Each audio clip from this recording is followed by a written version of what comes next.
Selim Bollati së fundmi ka qenë në qendër të vëmendjes pas performancës së saj në testin e inteligjencës në Big Brother VIP Albania, ku komentua qërsisht për përgjigjet e saj të pasakta.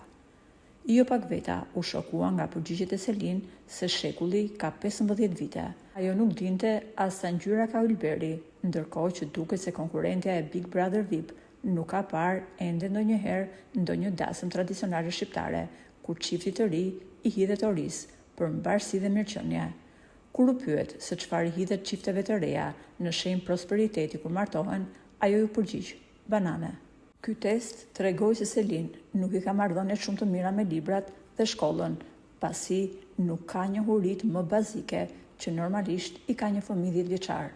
E duke u kthyer te loja saj brenda shtëpisë, ajo shprehur se gjithmonë ka dashur të kishte më shumë babain të pranishëm në jetën e saj, ndërkohë që ka mohuar deklaratat e Rogertit, i cili është shprehur se babai i konkurrentes është në burg.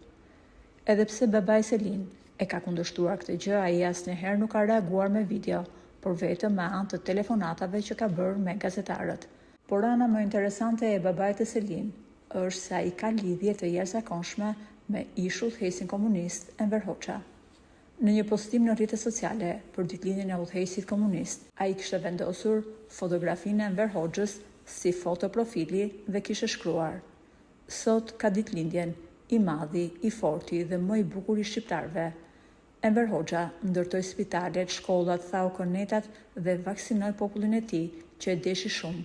Të rrojmë e ta kujtojmë Enver Hoxhës së bashku." Me sa duket, babai Selin pas ka një lidhje shumë të fortë shpirtërore me udhëheqësin komunist. Ai ka thënë se Enver Hoxha është i vetmi burr shteti që ka ekzistuar në Shqipëri dhe i vetmi udhëheqës që duhet të nderohet nga populli.